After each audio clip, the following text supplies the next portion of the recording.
ಇನ್ನು ಶ್ರೀನಗರದ ಅನಂತನಾಗ್ ಆಸ್ಪತ್ರೆಗೆ ಕೇಂದ್ರ ಗೃಹ ಸಚಿವ ಅಮಿತ್ ಶಾ ಭೇಟಿ ಕೊಟ್ಟರು. ಗಾಯಾಳುಗಳ ಆರೋಗ್ಯ ವಿಚಾರಿಸಿದ್ರು. ಗಾಯಾಳುಗಳ ಬಗ್ಗೆ ವೈದ್ಯರಿಂದಲೂ ಕೂಡ ಮಾಹಿತಿಯನ್ನ ಪಡೆದುಕೊಂಡರು.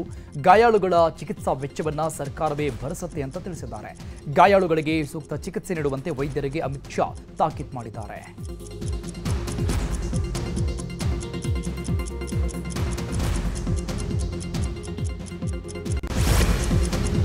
ಪಹಲ್ಗಾಮ್ನಲ್ಲಿ ದಾಳಿ ನಡೆಸಿದ 4 ಉಗ್ರರ ರೇಖಾಚಿತ್ರ ರಿಲೀಸ್ ಮಾಡಿದ ಬೆನ್ನಲ್ಲೇ ಉಗ್ರರ ಫೋಟೋ ಕೂಡ ರಿಲೀಸ್ ಆಗಿದೆ. ಉಗ್ರರನ್ನ ಆಸಿಫ್ ಫೌಜಿ ಮತ್ತು ಸುಲೇಮಾನ್ ಶಾ ಅಬು ತಹ ಎಂದು ಗುರುತಿಸಲಾಗಿದೆ. 4 ಉಗ್ರರಿಗಾಗಿ ಕಾಶ್ಮೀರದಲ್ಲಿ ತಲಾಶ್ ನಡೆಸಲಾಗ್ತಾ ಇದ್ದು, ಸೇನಾ ಹೆಲಿಕಾಪ್ಟರ್ಗಳನ್ನು ಬಳಸಿ ಶೋಧ ಕಾರ್ಯಾಚರಣೆ ನಡೆಸಲಾಗ್ತಾ ಇದೆ. ಕಾಶ್ಮೀರದ ಪಹಲ್ಗಾಮ್ನಲ್ಲಿ ಉಗ್ರರ ದಾಳಿ ಪ್ರಕರಣ ಸಂಬಂಧಪಟ್ಟಂಗೆ ಮೃತಪಟ್ಟ ಕುಟುಂಬಸ್ಥರಿಗೆ ಪರಿಹಾರ ಘೋಷಣೆ ಮಾಡಲಾಗಿದೆ.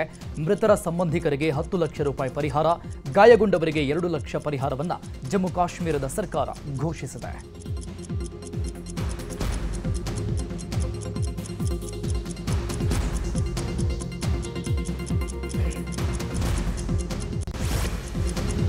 ಜಮ್ಮು ಕಾಶ್ಮೀರದಲ್ಲಿ ನಡೆದ ಗುಂಡಿನ ದಾಳಿಯಲ್ಲಿ ಶಿವಮೊಗ್ಗದ ರಿಯಲ್ ಎಸ್ಟೇಟ್ ಉದ್ಯಮಿಯಾಗಿದ್ದ ಮಂಜುನಾಥ್ ಮೃತಪಟ್ಟಿದ್ದಾರೆ.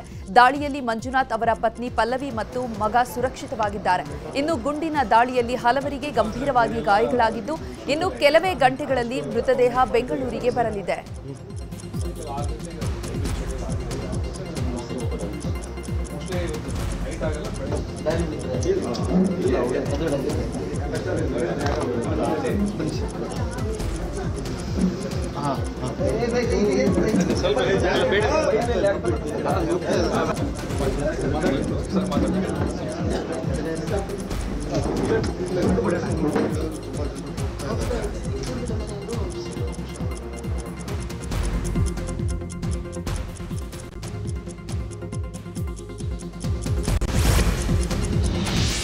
ಶಿವಮೊಗ್ಗದ ಮಂಜುನಾಥ್ ಕುಟುಂಬ ಟ್ರಿಪ್ಗೆ ಹೋಗುವುದಕ್ಕೂ ಕಾರಣ ಇದೆ. ಮಂಜುನಾಥ್ ಮಗ ದ್ವಿತೀಯ PUC ಪರೀಕ್ಷೆಯಲ್ಲಿ 98% ಅಂಕ ಪಡೆದುಕೊಂಡಿದ್ದಂತೆ. ಇದರಿಂದ ಇಡೀ ಕುಟುಂಬದಲ್ಲಿ ಸಂಭ್ರಮ ಮನೆ ಮಾಡಿತ್ತು.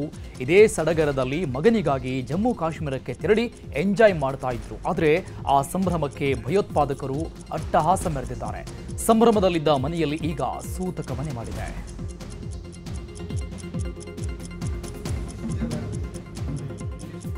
ಮಂಜುನಾಥ್ರನ್ನ ಕಳೆದುಕೊಂಡ ಪಲ್ಲವಿ ಉಗ್ರರ ಅಟ್ಟಹಾಸದ ಭೀಕರತೆಯನ್ನ ನ್ಯೂಸ್ 18 ಮುಂದೆ ಎಳೆಯಾಗಿ ಬಿಚ್ಚಿಟ್ರು.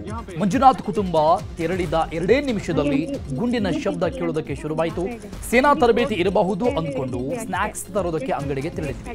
ಈ ವೇಳೆ ಏಕಾಏಕಿ ನುಗ್ಗಿದ್ದ ಉಗ್ರರು ಮೊದಲು ಹೆಸರು ಮತ್ತು ಧರ್ಮ ಕೇಳಿದ್ರು. ಯಾವಾಗ ಹಿಂದೂ ಅಂತ ಹೇಳಿದ್ರು, ಕ್ಷಣಾರ್ಧದಲ್ಲೇ ಮಂಜುನಾಥ್ ತಲೆಗೆ ಗುಂಡು ಹಾರಿಸಿದ್ರಂತೆ. ಬಿಟ್ಬಿಡಿ ಅಂತ ಪತ್ನಿ ಮಗ ಕಣ್ಣೀರು ಹಾಕಿದ್ರು. ಕರುಣೆ ತೋರಲಿಲ್ವಂತೆ. ಮಿನಿ ಸ್ವಿಟ್ಜರ್ಲೆಂಡ್ ಅಂತ ಒಂದ್ ಜಾಗ ಇದೆ. ಅಲ್ಲಿಗೆ ಹೋಗಿ ಕುದುರೆಯಿಂದ ಇಳಿದಿದ್ವಿ ಅಷ್ಟೇ. ಜಸ್ಟ್ ಒಂದ್ 5 ಮಿನಿಟ್ಸ್ ಆಗಿತ್ತು. ಅಷ್ಟೊತ್ತಿಗೆ ಗುಂಡಿನ ತರ ಕೇಳಿಸ್ತಾ ಇತ್ತು. ಇಲ್ಲ ಅವ್ರದ್ದು ಡೈರೆಕ್ಟ್ ಶೂಟ್ ಮಾಡಿದ್ದಲ್ಲ, ಅಲ್ಲೊಂದು 500 ಜನ ಅಂತೂ ಇದ್ವಿ ನಾವು. ಅದು ಇದು ಇವಾಗ ಟೂರಿಸ್ಟ್ ಪ್ಲೇಸ್ ಅದು, ಮತ್ತೆ ಇವಾಗ ಸೀಸನ್ ಅಲ್ಲಿ ಹೋಗಕ್ಕೆ ತುಂಬಾ ಜನ ಇದ್ರಲ್ಲಿ. ನನಗೆ ಗೊತ್ತಿರೋ ಪ್ರಕಾರ ಒಂದು 10-15 ಜನ ಅಂತೂ ಸತ್ತೋಗಿದ್ದಾರೆ, ಇನ್ಕ್ಲೂಡಿಂಗ್ ಮೈ ಹಸ್ಬೆಂಡ್.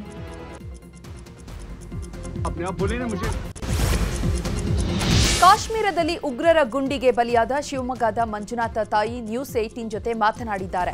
ನನ್ನ ಮಗ ಇನ್ನು 2 ದಿನಗಳಲ್ಲಿ ಮನೆಗೆ ಬರ್ತಾ ಇದ್ದ. ಅದಕ್ಕೆ ಎಲ್ಲ ವ್ಯವಸ್ಥೆಯನ್ನ ಕೂಡ ಮಾಡ್ಕೊಂಡಿದ್ದ. ನಿನ್ನೆ ಅವನಿಗೆ ಕೇವಲ ಹೊಡೆತ ಬಿದ್ದಿದೆ ಅಂತ ಅಂದ್ಕೊಂಡಿದ್ವಿ. ಆದ್ರೆ ರಾತ್ರಿ ನನಗೆ ವಿಷಯ ತಿಳಿಸಿದ್ರು.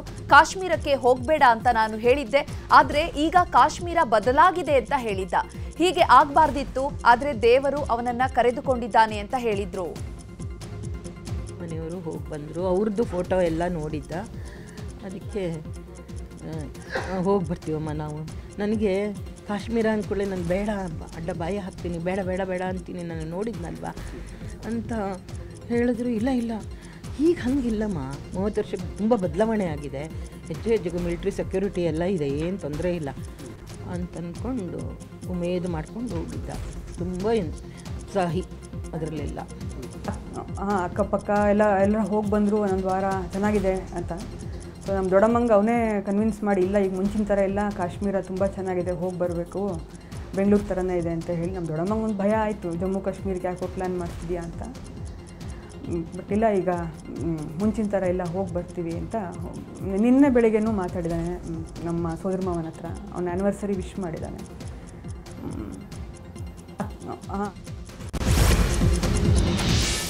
ಜಮ್ಮು ಕಾಶ್ಮೀರದ ಪಹಲ್ಗಾಮ್ನಲ್ಲಿ ನಡೆದ ಉಗ್ರರ ದಾಳಿಯಲ್ಲಿ ಮತ್ತೋರ್ವ ಕನ್ನಡಿಗ ಬಲಿಯಾಗಿದ್ದಾನೆ. ಶಿವಮೊಗ್ಗದ ಉದ್ಯಮಿ ಮಂಜುನಾಥ್ ಸಾವಿನ ಬೆನ್ನಲ್ಲೇ ಬೆಂಗಳೂರಿನ ಮತ್ತಿಕೆರೆಯ ನಿವಾಸಿ ಭರತ್ ಭೂಷಣ್ ಅನ್ನೋರು ಸಹ ಉಗ್ರರ ದಾಳಿಯಲ್ಲಿ ಬಲಿಯಾಗಿದ್ದಾರೆ ಅಂತ ತಿಳಿದು ಬಂದಿದೆ. ಸಾಫ್ಟ್ವೇರ್ ಆಗಿದ್ದ ಭರತ್ ಸದ್ಯ ಡಯಾಗ್ನಾಸ್ಟಿಕ್ ಸೆಂಟರ್ ನಡೆಸ್ತಾ ಇದ್ರು. 3 ವರ್ಷದ ಮಗು ಮತ್ತು ಸುಜಾತ ಪ್ರಾಣಾಪಾಯದಿಂದ ಪಾರಾಗಿದ್ದಾರೆ. ಇವತ್ತು ಭರತ್ ಪಾರ್ಥಿವ ಶರೀರ ಕರೆತರೋದಕ್ಕೆ ಸಿದ್ಧತೆ ನಡೆಸಲಾಗಿದೆ. ಇನ್ನು ಭರತ್ ಭೂಷಣ್ ಮನೆಗೆ ಕಾಂಗ್ರೆಸ್ ನಾಯಕಿ ಕುಸುಮಾ ಭೇಟಿ ನೀಡಿ ಕುಟುಂಬಸ್ಥರಿಗೆ ಸಾಂತ್ವನ ಹೇಳಿದ್ರು. ಬಳಿಕ ಮಾತನಾಡಿದ ಅವರು, ಬಹಳ ನೋವಾಗುತ್ತೆ, ಇಂತಹ ಕೃತ್ಯ ಎಸಗಿದವರಿಗೆ ಅತ್ಯಂತ ಕಠಿಣ ಶಿಕ್ಷೆ ಆಗಬೇಕು ಅಂತ ಆಗ್ರಹಿಸಿದ್ದಾರೆ. 8ನೇ ತಾರೀಕು ರಾತ್ರಿ ಹೊರಟಿದ್ದಾರೆ. ಜಮ್ಮು ಕಾಶ್ಮೀರ ಟ್ರಿಪ್ ಮಾಡ್ಕೊಂಡು ಬರ್ತೀವಿ, ಮಗುಗೆ ಸ್ಕೂಲ್ಗೆ ಇನ್ನೇನು ಶುರು ಆಗಿಬಿಡುತ್ತೆ, ರಜಾ ಇದೆ ಅಂತ ಹೇಳಿ ಟ್ರಿಪ್ಗೆ ಅಂತ ಹೋಗಿದ್ದವರು ಇವತ್ತು ಆ್ಯಕ್ಚುಲಿ ಅವರು ಸ್ಕೆಡ್ಯೂಲ್ ಇದ್ದಿದ್ದು ಇವತ್ತು ಬರಬೇಕಿತ್ತು ಅಂತ, ವಾಪಸ್ 23ನೇ ತಾರೀಕು ವಾಪಸ್ ಬರ್ತೀವಿ ಅಂತ ಹೇಳಿ ಹೋದವರು ಇವತ್ತು ಏನು ನಿನ್ನೆ ಉಗ್ರ ದಾಳಿ ಆಗಿದೆ, ಅದರಲ್ಲಿ ಭರತ್ ಅವರು ಮೃತರಾಗಿದ್ದಾರೆ. ಅವ್ರ ತಂದೆ ತಾಯಿ ಭಾಳ ದುಃಖದಲ್ಲಿದ್ದಾರೆ. ತಾಯಿ ಅಂತೂ ಅವರಿಗೆ ಹುಷಾರಿಲ್ಲ, ಆದರೂ ನೋವಾಗುತ್ತೆ. ಒಂದು ಚಿಕ್ಕ ಮಗು, 3 ವರ್ಷದ ಮಗು, ಮತ್ತು ಅವರ ಶ್ರೀಮತಿ ಸುಜಾತ ಅವರು ಕೂಡ ಅಲ್ಲೇ ಇದ್ದಾರೆ. ಇಂಥ ಒಂದು ಹೀನವಾದಂಥ ಕೃತ್ಯ ಎಸಗಿರುವಂಥವ್ರಿಗೆ ಅತ್ಯಂತ ಕಠಿಣ ಶಿಕ್ಷೆ ಆಗಬೇಕು ಅನ್ನೋದು ನಮ್ಮ ಭಾವನೆ. ಇನ್ನು ಭರತ್ ಭೂಷಣ್ ಪೋಷಕರನ್ನ ಶಾಸಕ ಮುನಿರತ್ನ ನಾಯ್ಡು ಭೇಟಿ ಮಾಡಿ ಸಾಂತ್ವನ ಹೇಳಿದರು. ಬಳಿಕ ಮಾತನಾಡಿದ ಅವರು, 3 ವರ್ಷದ ಮಗುವನ್ನ ಕೈಯಲ್ಲಿ ಎತ್ಕೊಂಡಿದ್ರು. ಮಗು ಕೆಳಗಿಳಿಸಿ ಹೆಂಡತಿ ಪಕ್ಕಕ್ಕೆ ನಿಲ್ಲಿಸಿ ತಲೆಗೆ ಹೊಡೆದಿದ್ದಾರೆ. ನಾನು ಕುಟುಂಬ ಭೇಟಿ ಮಾಡಿ ಬಂದೆ, ಬಹಳ ಬೇಜಾರಾಗ್ತಾ ಇದೆ. ಅವರ ಮೃತದೇಹ ಇವತ್ತು ರಾತ್ರಿ 10:30ಕ್ಕೆ ಏರ್ಪೋರ್ಟ್ಗೆ ಬರುತ್ತೆ. ನಾಳೆ ಮಧ್ಯಾಹ್ನ 1 ಗಂಟೆಗೆ ಹೆಬ್ಬಾಳದಲ್ಲಿ ಶವ ಸಂಸ್ಕಾರ ನಡೆಯುತ್ತೆ ಅಂತ ಮಾಹಿತಿ ಕೊಟ್ಟರು. ಪಕ್ಕದಲ್ಲೇ ನಿಲ್ಲಿಸಿ ಭಾಳ ಭಯಂಕರವಾಗಿ ತಲೆಗೆ ಹೊಡೆದಿದೆ. ಎಂಥವ್ರಿಗೂ ಸಹ ನೋಡೋದಕ್ಕಾಗದೇ ಇರೋವಂಥದ್ದು. ಇವತ್ತು ಆ ಕುಟುಂಬ ಇವತ್ತು ಅವ್ರನ್ನ ಭೇಟಿ ಮಾಡ್ಕೊಂಬಂದೆ, ತುಂಬ ಬೇಜಾರಾಗುತ್ತೆ. ಮೋದಿ ಏನು ತಪ್ಪು ಮಾಡ್ತಾ ಇದ್ದಾರೆ? ದೇಶದ ರಕ್ಷಣೆಗೋಸ್ಕರ ಹಗಲು ರಾತ್ರಿ ಶ್ರಮಿಸೋವಂಥ ಒಂದು ಪ್ರಧಾನಮಂತ್ರಿಗೆ ಸಂದೇಶ ಕೊಡ್ತಾರಲ್ಲ, ಹೆಂಡ್ತಿನ. ಕಾಶ್ಮೀರದಲ್ಲಿ ನಡೆದ ಗುಂಡಿನ ದಾಳಿಗೆ ಆಂಧ್ರ ಮೂಲದ ಮಧುಸೂದನ್ ಸಾವನ್ನಪ್ಪಿದ್ದಾರೆ. ಪಹಲ್ಗಾಮ್ನಲ್ಲಿ ಬಸ್ನಲ್ಲಿದ್ದ ಮಧುಸೂದನ್ ರಾವ್ ಬಳಿ ಬಂದ ಉಗ್ರರು ನೀವು ಯಾವ ಧರ್ಮ ಅಂತ ಪ್ರಶ್ನೆ ಕೇಳಿದ್ದಾರೆ. ಈ ವೇಳೆ ಭಯಗೊಂಡಿದ್ದ ಮಧುಸೂದನ್ ಗಾಬರಿಯಲ್ಲೇ ಮುಸ್ಲಿಂ ಅಂತ ಹೇಳಿದ್ದಾರಂತೆ. ಈ ವೇಳೆ ಜೇಬಿನಿಂದ ಕುರಾನ್ ತೆಗೆದು ಓದುವಂತೆ ಉಗ್ರನೊಬ್ಬ ಹೇಳಿದ್ದಾನೆ. ಈ ವೇಳೆ ಮಧುಸೂದನ್ ಮರೆತು ಹೋಗಿದೆ ಎಂದಾಗ ಪ್ಯಾಂಟ್ ಬಿಚ್ಚಲು ಹೇಳಿದ್ದಾರೆ. ಆದರೆ ಮಧುಸೂದನ್ ಅದಕ್ಕೆ ಒಪ್ಪದೇ ಇದ್ದಾಗ ಹೆಂಡತಿ ಮಕ್ಕಳ ಮುಂದೆಯೇ ತಲೆಗೆ ಗುಂಡು ಹಾರಿಸಿ ಉಗ್ರರು ಹತ್ಯೆ ಮಾಡಿದ್ದಾರೆ. ಮಧುಸೂದನ್ ಅವರು ಇಲ್ಲೇ ಇರೋದವರು, ತೆಲುಗು ಅವ್ರ ಮೂಲ ಬಂದು ಆಂಧ್ರದವರು. ಅವರು ಈ ರಿಚಸ್ ಕಾಡಿನಲ್ಲೇ ಒಂದು 8-9 ವರ್ಷದಿಂದ ಇಲ್ಲೇ ಅವರು ವಾಸವಾಗಿದ್ದಾರೆ. ಅವರೆಲ್ಲರೂ ಅಲ್ಲಿಂಥ ದುರ್ಘಟನೆ, ಉಗ್ರರ ದಾಳಿಗೆ ಅವರು ಬಲಿಯಾಗಿದ್ದಾರೆ ಅನ್ನೋ ವಿಚಾರ ನಮಗೆ ಬೆಳಗ್ಗೆ ಗೊತ್ತಾದಾಗ ತುಂಬಾ ಬೇಜಾರಾಯಿತು. ತುಂಬ ಒಳ್ಳೆಯ ವ್ಯಕ್ತಿ ಕೂಡ ಅವರು, ಒಳ್ಳೆ ಒಂದು ಸಾಫ್ಟ್ವೇರ್ ಕಂಪ್ನಿಯಲ್ಲಿ ಒಳ್ಳೆ ಕೆಲಸ ಮಾಡ್ಕೊಂಡು ಇದ್ದಂಥದ್ದು. ಅವರು ನಮ್ಮ ಅಸೋಸಿಯೇಷನ್ ಒಬ್ಬ ಸದಸ್ಯರು ಕೂಡ. ಪ್ರತಿಯೊಂದು ಕಾರ್ಯಕ್ರಮಕ್ಕೂ ಬರೋರು, ನಮಗೆ ಬೆಂಬಲವಾಗಿ ನಿಲ್ಲೋರು. 7-8 ವರ್ಷಗಳಾಯಿತು ಇಲ್ಲಿ ಬಂದು ಅವರು ನೆಲೆಸಿರೋದು. ಮತ್ತು ಒಳ್ಳೆ ಉತ್ತಮವಾದಂಥ ವ್ಯಕ್ತಿ ಮಾತ್ರ, ಸ್ವಂತ ಮನೆಯೇ. ಪಹಲ್ಗಾಮ್ನಲ್ಲಿ ನಡೆದ ದಾಳಿಯಿಂದ ಕಲಬುರಗಿಯ ಪ್ರವಾಸಿಗರು ಪಾರಾಗಿದ್ದಾರೆ. ದಾಳಿ ನಡೆದಿದ್ದ ಪ್ರದೇಶವನ್ನ ಕಲಬುರಗಿ ಹೈಕೋರ್ಟ್ ವಕೀಲರಾದ ಮಲ್ಲಿಕಾರ್ಜುನ ಭೃಂಗಿಮಠ ಹಾಗೂ ಅವರ ಕುಟುಂಬದ 8 ಜನರು ಸುತ್ತಾಡಿದ್ರಂತೆ. ಆದ್ರೀಗ ಘಟನೆ ನಡೆದ ಬಳಿಕ ನ್ಯೂಸ್ 18ಗೆ ಜಮ್ಮು ಕಾಶ್ಮೀರ ಪ್ರವಾಸದಲ್ಲಿರುವ ಮಲ್ಲಿಕಾರ್ಜುನ ಭೃಂಗಿಮಠ ಹೇಳಿಕೆ ಕೊಟ್ಟಿದ್ದಾರೆ, ಮಾತನಾಡಿದ್ದಾರೆ. ಪಹಲ್ಗಾಮ್ ಭೂಲೋಕದ ಸ್ವರ್ಗ, ಆದರೆ ಅಲ್ಲಿ ಉಗ್ರರ ದಾಳಿ ಸುದ್ದಿ ಕೇಳಿ ಶಾಕ್ ಆಗಿದೆ ಅಂತ ಮಾತನಾಡಿದ್ದಾರೆ. ಇನ್ನು ಜಮ್ಮು ಕಾಶ್ಮೀರಕ್ಕೆ ತೆರಳಿದ್ದ ಹಾವೇರಿಯ 30 ಪ್ರವಾಸಿಗರು ಸೇಫ್ ಆಗಿದ್ದಾರೆ. Guru Shantaveera travel and tour agency ಮೂಲಕ ಜಮ್ಮು ಕಾಶ್ಮೀರಕ್ಕೆ ತೆರಳಿದ್ರು. ಸದ್ಯ ಅರ್ಧಕ್ಕೆ ಜಮ್ಮು ಕಾಶ್ಮೀರದ ಪ್ರವಾಸ ಮೊಟಕುಗೊಳಿಸಿದ್ದಾರೆ. ಶಿವಮೊಗ್ಗದ ಟ್ರಾವೆಲ್ ಏಜೆನ್ಸಿ ಮೂಲಕ ತೆರಳಿದ್ದ 107 ಜನ ಪ್ರವಾಸಿಗರು ಈಗ ಕತ್ರಾದಿಂದ ದೆಹಲಿಯತ್ತ ಪ್ರಯಾಣ ಬೆಳೆಸಿದ್ದಾರೆ. ಇನ್ನು ಕಾಶ್ಮೀರ ಪ್ರವಾಸದಲ್ಲಿರುವ ಉಡುಪಿಯ 20 ಮಂದಿಯ ತಂಡ ಜಮ್ಮು ಕಾಶ್ಮೀರದಲ್ಲಿ ಸೇಫ್ ಆಗಿದೆ. ಇಂದು ಪೆಹಲ್ಗಾವ್ಗೆ ಹೋಗಬೇಕಾಗಿದ್ದ ತಂಡ ಶ್ರೀನಗರದ ಆಸುಪಾಸ್ನಲ್ಲಿ ಪ್ರವಾಸ ಮಾಡ್ತಿದ್ದಾರೆ. ಗುಂಡಿನ ದಾಳಿ ನಡೆದ ಸ್ಥಳದಿಂದ ಸುಮಾರು 150 ಕಿಲೋಮೀಟರ್ ದೂರ ಇದ್ದೇವೆ. ನಾವು 20 ಮಂದಿಯೂ ಸುರಕ್ಷಿತವಾಗಿದ್ದೇವೆ ಅಂತ ತಿಳಿಸಿದ್ದಾರೆ.